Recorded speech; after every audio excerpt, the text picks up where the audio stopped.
Yeah, I'm just going to have to agree because No, have we figured out who's doing the prayer? Clark Jenkins. Okay, awesome. Good evening.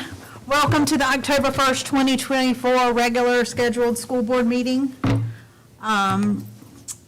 First up, we have Miss Laura Parrish, principal of Newport Elementary, introducing two students to lead the pledge. Good evening. Thank you so much for having us. I am the very proud principal of Newport Elementary School. Tonight with me, we have Jakari Gathers here, 4th grade student, and also Cody Daniels. They are outstanding students. I hand selected them to lead us in the pledge tonight. So guys, come on up. Awesome.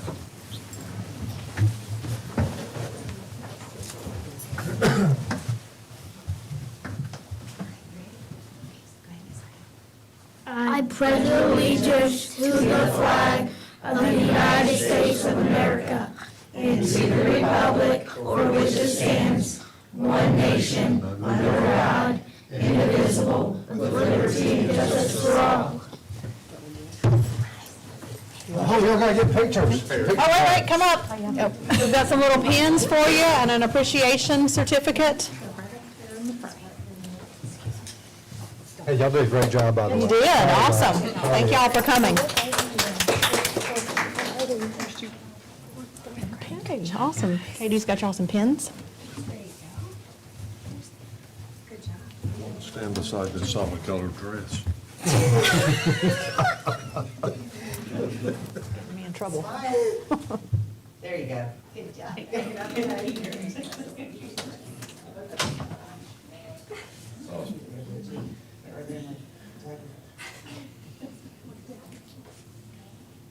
Beautiful smile. Awesome. Good job, guys. Good job, And then we'll have an invocation by Mr. Clark Jenkins. Please stand. everybody, remain standing. Lord, thank you for bringing us here on this glorious evening to make decisions, both wise and discerning, about the teachers, the staff, and the students of our school system. It is not always easy, but with your hand and your light, you give us guidance, and this we are blessed to have. In your name we pray, amen. Amen.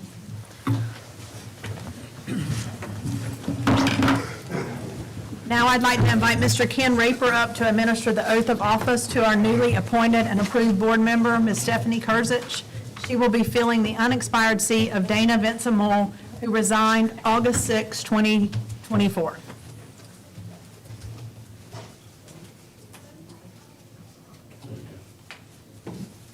All right. I, Stephanie Kurzich, Do solemnly swear do solemnly swear that I will support that I will support and maintain and maintain the Constitution the Constitution and laws of the United States and the laws of the United States and the Constitution and the Constitution and laws of North Carolina, and laws of North Carolina, not inconsistent therewith, not inconsistent therewith, and that I will faithfully and that I will faithfully discharge the duties discharge the duties as member of the Carteret County Board of Education. as member of Carteret County Board of Education. So help me God. So help me God. Congratulations.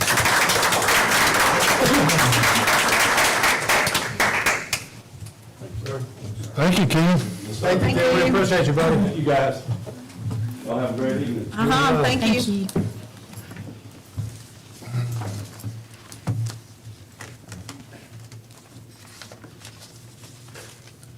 All right. I'll find a resolution. You want it? I've got it somewhere in here, unless I passed it. Nope, I got it. All right. Consider a resolution recognizing October as National Principals Month. Whereas the month of October 2024 is National Principals Month, and whereas the Carteret County Public School System is fortunate to have dedicated and devoted principals serving as educational leaders in our school, and whereas principals are entrusted with our county's most valuable resources, young people, and whereas principals are educational visionaries, instructional leaders, assessment experts, disciplinarians, community builders, public relation experts, budget analysts, facility managers, special program administrators, and guardian of various legal, contractual, and policy mandates and initiatives. And whereas principals set the academic tone for their schools and work collaboratively with teachers and teacher leaders to develop and maintain high curriculum standards and set performance goals and objectives. And whereas principals create school environments that facilitate great teaching and learning and continuous school improvement. And whereas National Principals Month is a means to recognize principals for their leadership they provide, for providing high-quality learning opportunities for students, and for exemplary contributions to the educational profession. Therefore, be it resolved that the Carteret County Board of Education members honor and recognize the contribution of school principals to the success of students in this county and in this nation, and encourage the citizens of Carteret County to join with them and express an appreciation to principals for ensuring that every child has access to high-quality education. Adopted this first day of October 2024. I would like to make a motion considering the resolution recognizing October as National Principals Month. I'll second. So I got a motion by Mr. Jenkins and a second by Ms. Statler. All those in favor? Right hand, okay. And now I need a, Mrs. Chairman, I move to amend the agenda to add item 4.9, consider revision to the 24-25 academic school calendar on the consent agenda. okay. Somebody has seconded. I will second that. Okay, so I got a motion by Mr. Goodwin and a second by Mr. Jenkins. All those in favor? Raise your right hand. All right, I'll move to approve the agenda as amended. okay, I'll second that. okay. So I've got a motion by Ms. Statler and a second by Mr. Wheatley. All those in favor? All right.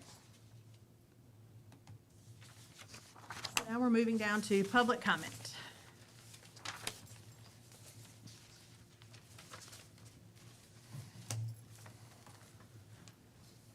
It is now time for public comment. Anyone present tonight wishing to make comment should have filled out a request to speak public comment form.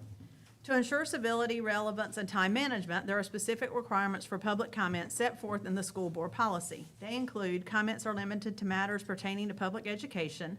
The speaker shall state his or her name at the beginning of his or her comment. Speaking time will be limited to 3 minutes per person. A 3-minute timer will appear on the TV screens in the bottom corner. The timer will beep when there are 30 seconds remaining. It will then beep a final time when your time is up. For civility and decorum, no speaker shall make obscene remarks or issue personal attacks or insults. No complaint against a school employee or student will be permitted, although this may be heard in closed session at a later date following consultation with the superintendent. Much information about individual students, including a speaker's own child, is confidential under state and federal law, and we discourage and often prohibit such information in open session. The chairperson may immediately terminate any comments that violate these rules. Board members will not respond to questions except occasionally to request clarification. With that introduction, our first speaker tonight is Heather Van Beber. Hi there. Hi, I'm Heather Van Beber. I am the parent of a student at Morehead City Primary. I'm a member of the PAC there, and some of you heard my speech about kind of the same thing last year at the PAC presentations. So just kind of going over the issues that we're seeing, I'm here about busing. We started the school year with 8 buses, so this is just kind of background. We had 8 buses, and we're now down to 6 due to staffing issues. We had to get rid of a whole route at the beginning of the school year, which we have obviously increased other routes, and students are having to get on the bus earlier and stay on the bus longer later in the afternoon. We have EC buses that are leaving campus at 5 a.m. to start picking up students. We have one that has to leave from Beaufort because it picks students up all the way and down east. It covers students that go to Morehead City Primary, Morehead Middle School, Morehead Elementary School, and West Carteret High School and Bridges. We have one bus that even goes to Newport Middle School because of special status. Our regular ed buses leave between 6:15 and 7, depending on where the routes are at. And most of those buses, or more than one of those buses, has students from Morehead City Primary, Morehead Middle School, and Morehead Elementary School. We have a lot of students that do not arrive home till almost 5 p.m. due to the length of their routes. Because of the loss of two drivers, we no longer have a substitute driver. So that's when we have to run a double route. When we run a double route, our students are getting to school 45 minutes late, and it's possible that our students would have to wait until 4:30 to 4:45 at the school before they could get on a bus to get them home. So as you can imagine, it will probably be 5:30, 6 o'clock before many of those students actually get home. We have two staff members that are working on getting their CDL, but as many of you are probably aware, that is quite the process, and they are not able to do that quickly. Children are not leaving school until much later than the scheduled dismissal time. We're having to have staff cover watching those children while they're staying at school till 4:45 in the evening. Parents aren't able to reliably consider the arrival time of the buses for their students. After-school activities are being impacted. We know that studies have shown that longer bus routes actually decrease attendance rate and leads to an increase in absenteeism. And we know we have a hard time finding TAs due to the bus driver requirement in our area. So we did have a couple solutions. We're hoping we can look at maybe independent drivers. Are there grants available from the state that we can look into? Can we reallocate any current funds that may be being used elsewhere? Can we ask commissioners for more funding to allocate more bus drivers? Can we make part-time positions, for example, retired part-time employees? Maybe grandma down the street who wouldn't mind driving the bus, for their grandchildren, can do jobs like that.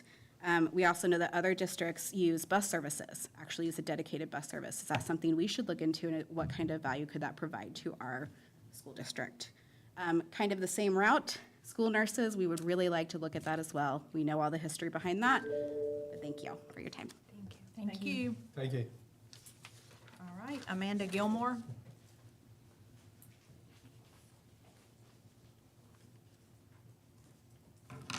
Hi, good evening. My name's Amanda Gilmore. I live in Emerald Isle.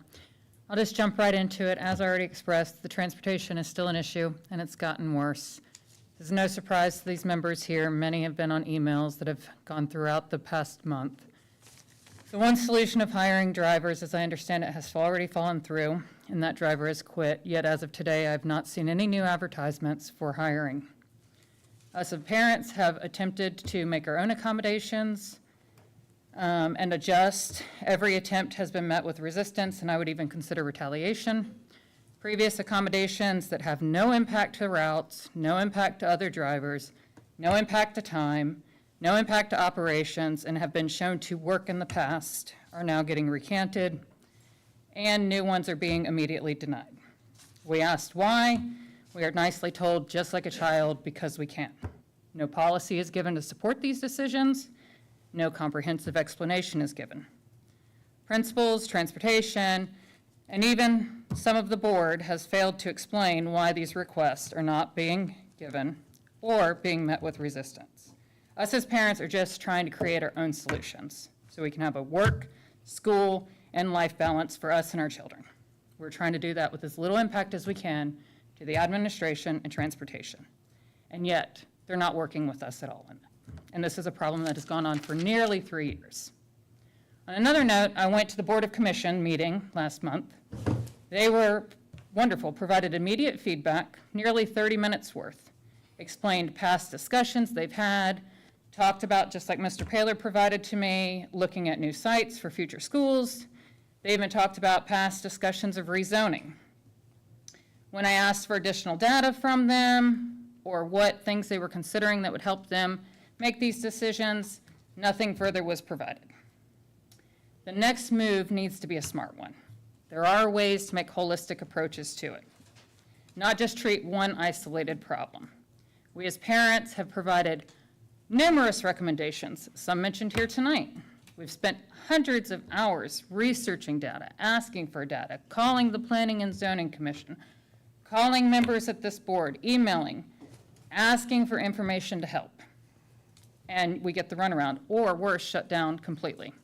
We don't want this war. We don't want this fight. We have lives. We don't care to spend hours doing this stuff, but we have to because nobody is willing to work with us. Nobody is advocating for our needs. As we discuss, we get more and more resistance. Social media from employees have, although not personally attacked us, vocalized their disdain for us. We're being told we're privileged Emerald Isle folks. The loudest voice gets oiled, et cetera, et cetera. All we want is better. better for us, better for our children, better for the staff at the school.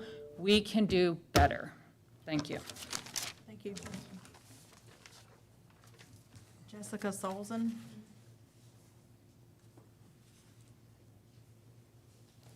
My name is Jessica Solzin. I have 2 kids that are in the Carteret County School System. I was here last month. I'm here again. I'm going to read whatever I possibly can in the time I have left. Whatever I can't, I'm going to be emailing all of you with. But I'm speaking on some of the same issues as Melissa and Amanda just did, and we have parents who can't be here, or because of feeling like they may be retaliated against, they don't feel comfortable stepping forward. So they shared with me things that I've incorporated into my comments. I'm going to go ahead and start with the code of conduct, the gun threat that happened at BCMS, and communication with parents, and then if I can get to the bus issues, I will. But please know, me and other parents completely support what was just said by Melissa and Amanda about the bus issues. On September 9th, a gun threat was made at the Broad Creek Middle School.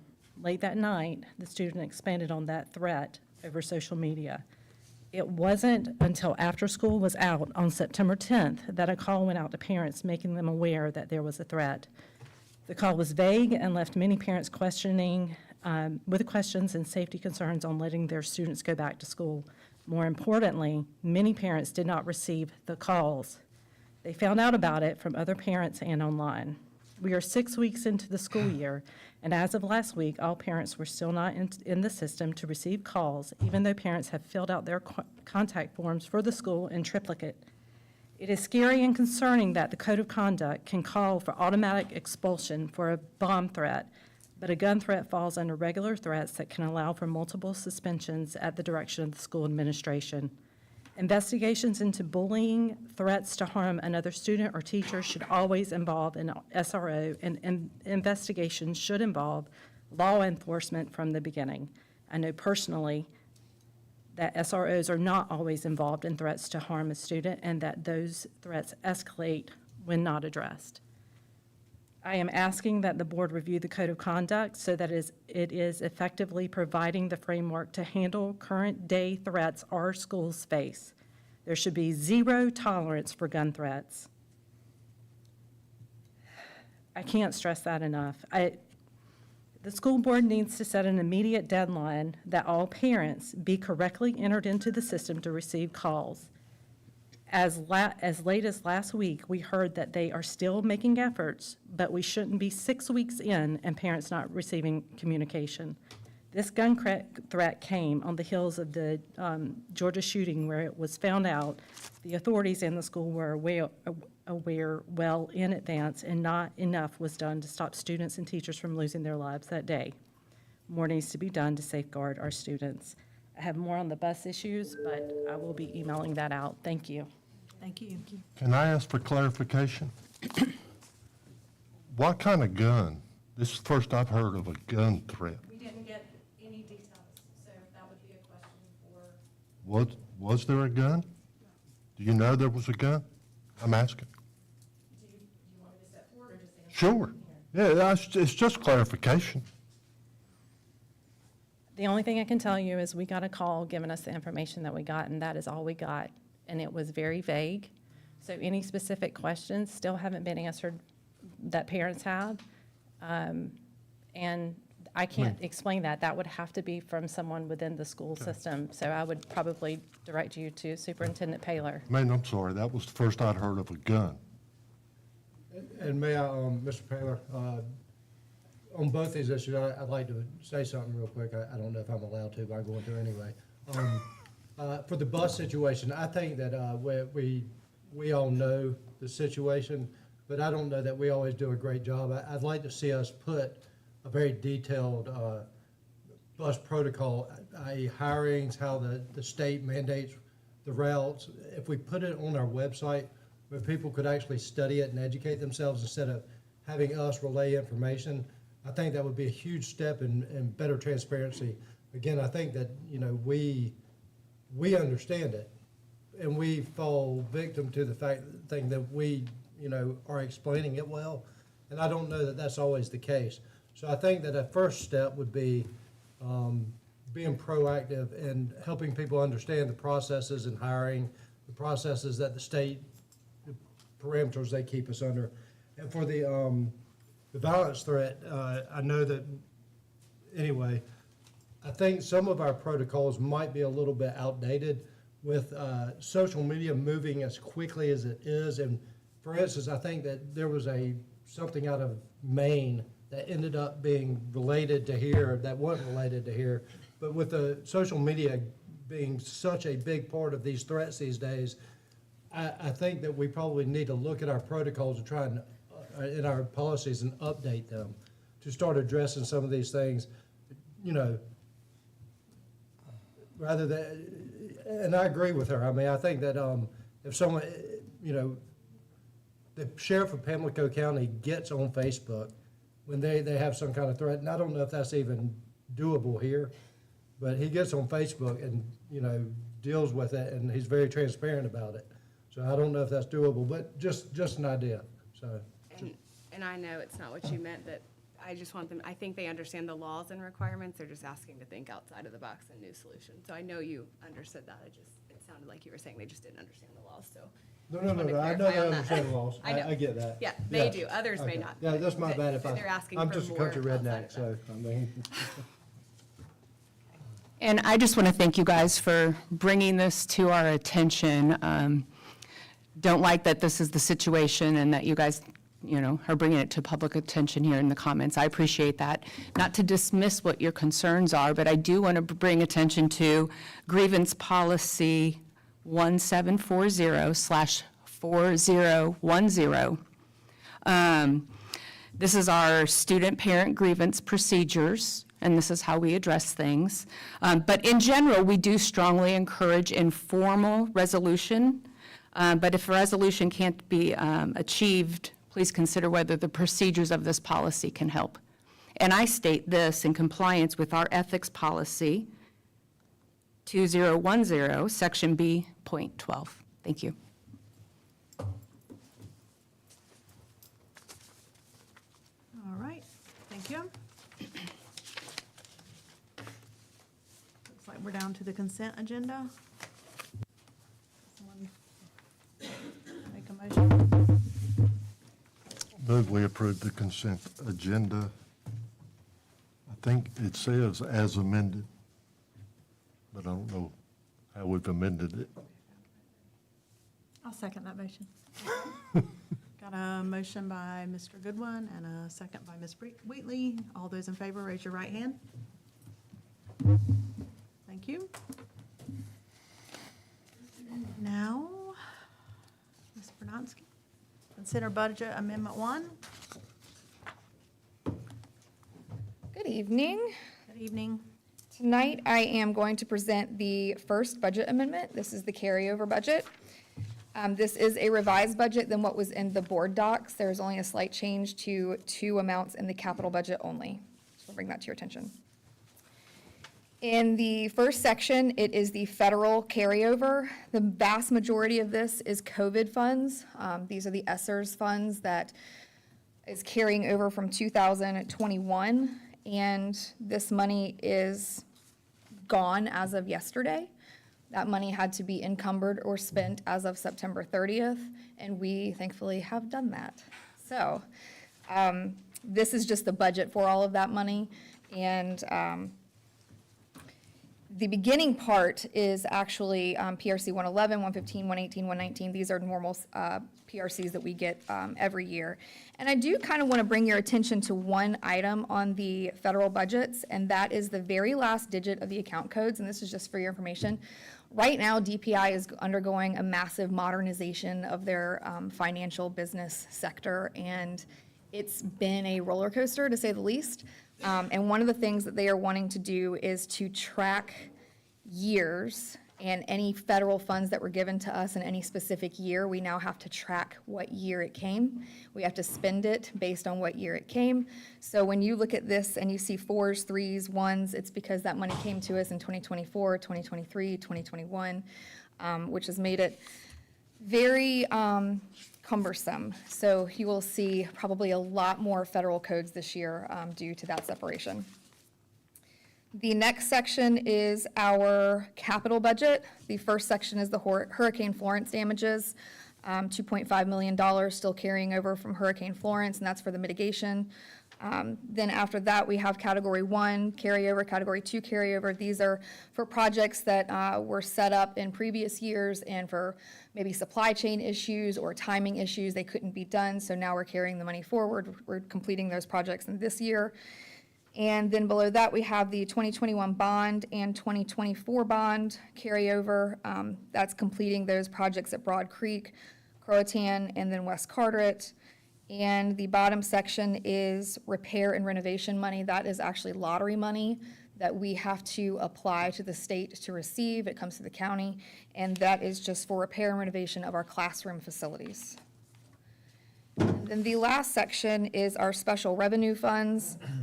These are just a few very small grants, really, that I'm tracking just to make sure that we spend it on the items that they were donated for. For instance, that first one being a STEM lab grant. This is just for me to track the funds to make sure that they are spent.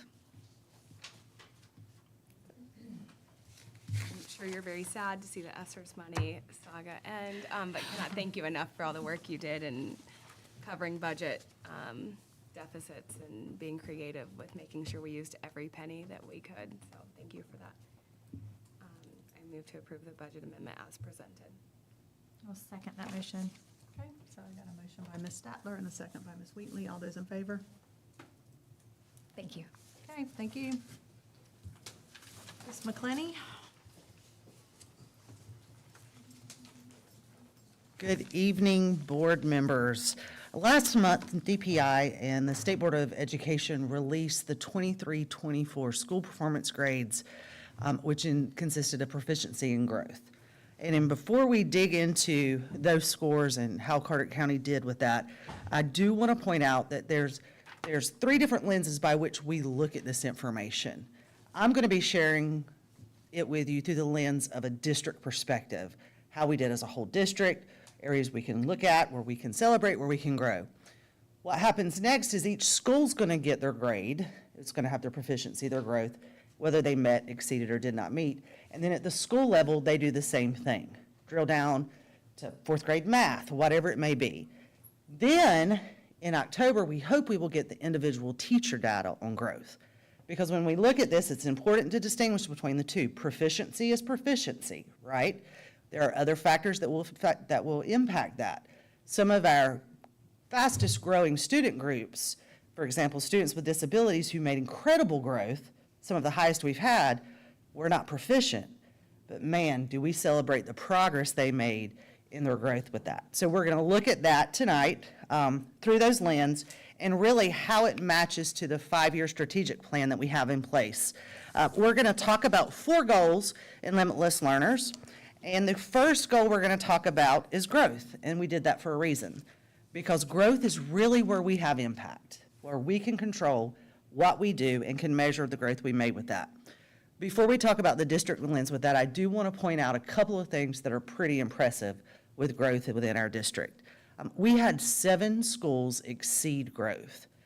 That's the highest number that we've had.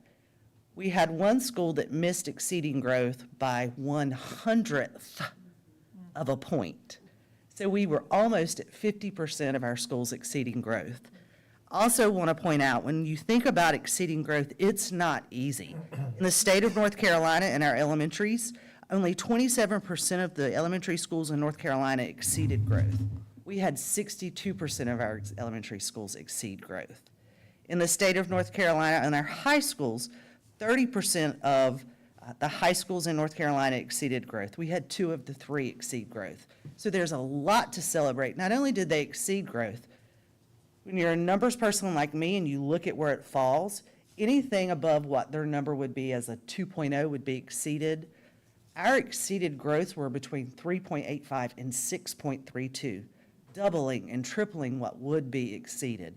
And that's a testament to principals that you talked about who are instructional leaders, to our teachers, but more importantly, it takes every person in a building to make that happen. And so we are super proud of that. Also want to point out, we are back to having an A school. Carteret High School is back to being an A.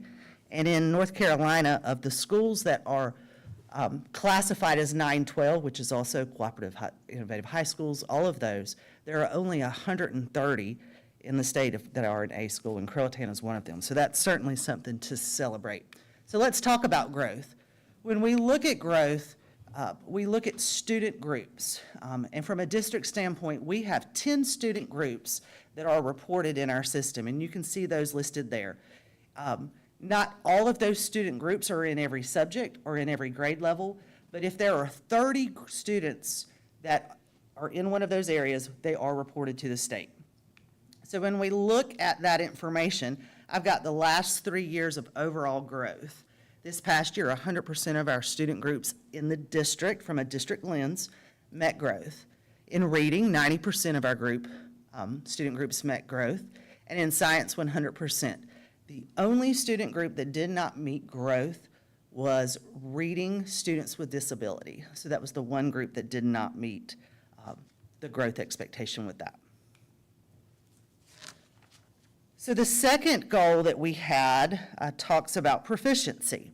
And so we're going to go through some slides, and you're going to see a bunch of numbers, and I will share this with you as well via email. But we're going to look at where our proficiency is right now, and then a comparison of where our proficiency ranks in terms of the Southeast region and then the state of North Carolina. So our overall proficiency for all subjects, that's all end of grade and all end of course assessments, is, and that's hard to see there, but it's a 66.2. And you can see it breaks it down from end of grade as well as EOC. Now, when you look at the North Carolina is going to be in the lighter blue, the Southeast region is going to be gray, and then the navy is going to be Carteret County Public Schools. So as you go across the bottom, all grades, how we rank compared to those, EOG and EOC 912. So we are consistently outperforming the state as well as the Southeast region. Here we're going to look at reading, 3.8, and English 2 in high school, as well as science. We only test grades 5 and 8, and then biology, wherever a student takes that in high school. And you can see where our proficiency ranks for this past year. I will say that the majority of these scores are in alignment with where we have scored in the past. Our overall proficiency dipped by 0.8 of a point, but our growth increased. So again, you got to look at through both sets of that. And you can see where we rank with North Carolina light blue, Southeast region gray, and there we are in the dark blue. So again, consistently outperforming the state and the Southeast region. Here's our math proficiency. Math 1 has been a challenge, not just for us, but across the state of North Carolina. And we are at 61% proficient. But I want you to take a look at this one in the middle. The state is at 37. Good things are happening in our Math 1 classrooms. We're moving in the right direction. And if you look to the jump to Math 3, that's incredible. So our overall proficiency trend, you've got some pre-COVID and then where we are right now. You can see we certainly had a dip after that, but we are consistently moving up. And one way I know that you're going to get to proficiency is to accelerate growth for all students. So when we look at growth data, we want to see where they are, how can we manage to accelerate that and get to higher proficiency rates. Overall trend over the since 2017, again, we are outperforming there. So, because I am a simple, like things in a clear chart for me, here are all our reading scores. Just to put it up there, all reading by grade level, from a district standpoint, we have to look and see how we can support in grade levels. We're number 1 in the Southeast region, out of the 12 districts in the Southeast region. There are 115 districts reported for the state of North Carolina, and we are in the top 20. In fact, look at third grade, number 3 in the state. That is to be celebrated. That is a testament of the work that, and remind you that our elementary teachers have been working on for 2 years. And so while it was a heavy, heavy lift, it has translated into some great gains in teacher clarity and in student growth. So that's fantastic. That is to be celebrated. When we look at math, we've got 2 number 2s in there. Won't tell you what districts beat us in the Southeast region, but if you want to know, I'll tell you later. Third grade, a second, fourth grade second, and again, we're in the top 20 in math across the state. I want to look at that math 1. In the state of North Carolina, of 115 reported, we're number 4. Is 61 where we want to be? No. But we are moving in the right direction, and our schools are identifying the areas that we need to work on. Science rankings, we are number 1 in the Southeast region in everything but grade 8. We're number 2. If you look at the right side, again, in North Carolina, we rank in the top 20. Now, because I believe in transparency, and I think if you're going to go from good to great, you have to see where things are going well, but you also got to identify areas in which you can improve. You can see our ACT composite, we're number 1. Work keys, EL progress, 11 out of 12. Work keys, ACT combined there, 2. Our cohort grad rate in the region, 10, and a 5-year, number 7. Look on the right side, you can see where we rank in the state of North Carolina with that. So we've got work to do. We absolutely have work to do there, and we are doing that work, and we'll talk about that when we get to opportunities for growth. So the third goal is about third grade, because we know kids don't just get to third grade and are proficient. We've got to start as soon as they come to us. And that starts in pre-K and certainly in kindergarten when we're there. So we wanted to increase the percentage of students who are proficient in reading by the end of third grade. And when you look at our proficiency data there, we were 62.7 in third grade with our benchmark proficiency there. And then when you break that down, you can see kindergarten was super high. First grade dipped a little bit, second grade pulled back up, and third grade dropped. And the question is, why do we drop in third grade? Because we switched from calling words learning to read to reading to learn. And that is a difficult thing for students to do when, from an informational text to fiction, all of it. It's a complex process reading. And so we're not shocked to see that dip there. But again, the more we can build foundational skills in K1 and 2, the easier that transition to third grade will be for students. And then the fourth one I'm going to talk about tonight is the exposure and the opportunities for students to participate in career and college-ready activities. And so, real quick, we have Career and College Promise. Now, that's our dual enrollment through the community college, where students that qualify can go the college transfer path or the career and technical education pathway. We have Kathy Bernstein. She's a shared employee with the college, and she works specifically with our high schools, with students, with counselors, to make sure that we are getting students in the classes that they want and they need to reach their future goals with that. Also, the community college has career coaches that visit each of our high schools and talk with students about their future. And I wanted to talk a little bit about course enrollment. In the fall of 2023, we had our students took 559 courses, and in the spring, they took 593. Just to give you a perspective of how students are taking more advantage of that, in the fall of 2022, 495 classes were taken. So the word is out. Our counselors in our high schools are looking at ways that we can involve students with that. Something that we are super excited about is our pathway planning. We are doing that in middle school and high school. If you remember, I talked about Major Clarity a while back and how students get in a system and begin to look at what their interests are and start their career development and planning as early as 6th grade. Well, that's law now, that students have to have a career plan. So we were ahead of the game before it became law, realizing that students needed to do that. And so students are investing in that time in the classroom with the help of our career development coordinators, our counselors, and in our classrooms. And we take those interest inventories and we're very strategic with that. And we invite students to Career Exploration Day. So on the left side, you'll see middle school. Students who take those interest inventories and find something that they're passionate about. We have Manufacturing Day, Farm to Table, Forensic Science, IT Arts. And then every 8th grader goes to the community college, to the Civic Center, and they get their high school course guide, and they walk around and they see what's able to offer, what we have to offer them, so that they can start to see future beyond right here, which is hard for a lot of kids. And then in high school, the same thing. We have all of those days where students are selected based off their interest. And then the last one is the 10th grade. All 10th graders in the county go to the college to see, again, what is available, what is out there, how can I reach my goals and my dreams, no matter what they may be. Did want to talk about work-based learning because that's something we're super proud of. Here's what we know. Not every kid's going to college, and that's okay. Some kids are going to enroll in college, some are going to enlist in the military, some are going straight to employment. Our job as educators is to help them find their passion and set them up to be successful. And work-based learning is an incredible opportunity for that. We average about 80 interns a semester with our students, so they're going to work, they're on the job, they are getting course credit for it, and finding what they're passionate about. And I want to talk about CAPE because I don't think sometimes we realize the work that has happened in a little over a year and a half. In January, we had one partner in a business, it was us, and we had 4 interns that were paid. In a year and a half time, we have 8 partners and 104 paid interns working in the community. And that is an incredible way that went too far. That is an incredible way to build that pipeline in our community. So we're super, super proud of that as well. So I talked about all 4 goals super quick, but there are certainly celebrations that I want to end on with that. Number 1, 100% of our student groups in the district from the district lens met growth in math, or met or exceeded growth in math. 100% met or exceeded in science.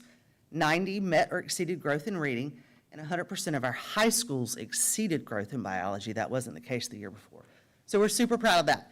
50% of our schools received a letter grade of an A or a B. I'll tell you, 50% got a C. So as compared to only 27.8% North Carolina getting an A or B.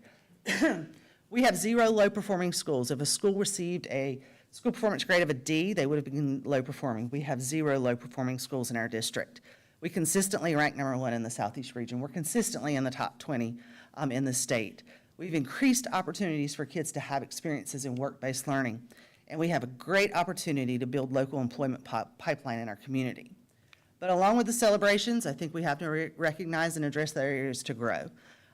The data that we received in September, we knew back in June. And so we've been spending a summer working at the district level with principals on how can we make sure we're utilizing our resources, which are the best resources we have, people, to address these areas. And really the focus, number 1 focus for us is our refocus on the adolescent learner. The 4th through the 8th grader is the most unique learner we have. There's a lot happening in their little lives, and we've got to address how we can make sure we're meeting their needs. And so what we did was we reshifted some roles and responsibilities in the curriculum instruction team. Dr. Anna Brooks is taking more of a K-8 approach because I think we are missing a big piece of the transition from elementary to middle, and then we have them in middle for 3. How can we focus on those standard-based instruction? How can we look at the resources that we have and make sure we're using the right resources at the right time with the right kids? And then how can we have authentic student engagement where kids want to be engaged, where they're engaged in authentic, meaningful activities, and we cannot underestimate the sense of belonging, that every kid feels safe and that they belong in our schools. The other thing that we have done is we've redesigned behavior support. We talked about losing ESSER funds, and everyone celebrated, but ESSER funds did allow us to have a lot of mental health support that we didn't have before. And so we knew those were dropping, and we had to look outside. Jessica Emery is leading our new behavior support team where she's been looking for grants. She's received some grants for us to do some work with that. But our behavior support team now is not going to be when the fire lights, how do we respond? We're going to have to be much more proactive. And so they're meeting at schools and they're looking at data and they're problem-solving kids. We're quickly intervening before a crisis comes into play, and then how do we ensure appropriate supports are there for those students? If you remember, I showed you the English learner support and how we ranked low in there. We have had a 30% increase in the newcomers in our district since 2021. Newcomers being students who are here only been here 1 to 3 years. So we've got to be mindful of how we support those learners in our classroom, and then we're looking at how we provide professional development and coaching on best practices in the classroom to meet their needs. And the last one I put there was the district cohort graduation rate. That's not a high school problem, right? They just have it fall on them. It's a collective K-12 responsibility. And it means knowing our kids, it means knowing our community, it means looking at what we're offering, student engagement, sense of belonging, all of it. It Education is not simple. But man, is it worth it when we get it right, when we're looking at how do we engage kids, how do we engage teachers, how do we engage with the content, and ensure that all those are working in concert to help kids make and succeed and have a future of possibilities. And it happens when the four prongs of our strategic plan are in place. And so tonight, that was the update on the limitless learners. We'll update each month on one of these other areas. But that concludes my presentation. If you have any questions, I'd be more than happy to answer any of them. I've got a question. Sure. So traditionally, hadn't our high school standards been a little bit tougher than a lot of other high schools, which exacerbates our lower graduation rate? What do you mean by standards? Meaning, We require more credit. We do require more credits, 28. That's what, Yes. things like that. Yep. So, but doesn't that lead to more successful students, even though we don't have as great of a, I think it's a fair argument, yeah. okay. So, well, we do have a 22-unit option for families. So if a student isn't a 28 credit bound student, they can have the accelerated pathway to graduate with 22. So there's an option for kids that aren't going to meet that 28. They still have to get the requirements in the state of North Carolina, but the 22 credit will work for them. So what do you have to do to be eligible for the 22 credits? Talk to your counselor. Okay. Yeah. And so there's a new law called the accelerated pathway that came into play at the end of the year. And so our middle schools actually are going to know about it and begin to think about those conversations with families. We want to be careful with that because We don't want anybody. right, we don't want people to think that's the easy way out because it's still all the requirements for that diploma. But there are some students who the 22 is the way they need to go because they're ready to get to work. They're going to go to the community college, they're going to enlist. So we have to have options and that we make sure we get kids in the right place. I love that we celebrate the things, but that also you use the gaps that we have or room for improvement to make a really informed plan for next year, not to go in blindly, really going in with an educated plan. It is always humbling to me that homeless students are a group. I think it's such a reality of the children we serve and a reminder and more testament to the teachers and the admin for meeting these students where they're at. I think we forget that those students are there too. Absolutely. But I do think our good numbers are to be celebrated too. Because if Absolutely. you think about it, from the time I've been on this board, which was 6 years ago, 2018, we had Hurricane Florence. And that was not, it's not just a hurricane, you're back to school. That was devastating. And people were homeless and they were finding I mean, it took years. And then by the time we recouped somewhat from Hurricane Florence, COVID. And so these numbers, no matter what, they're unbelievable. I mean, we're still topping out in our region and the state after blow after blow. And that's attributed to the staff and like you said, every single person in the building. Absolutely. Yeah, kudos to y'all. Thank you for everything. Thank do. you. Thank you.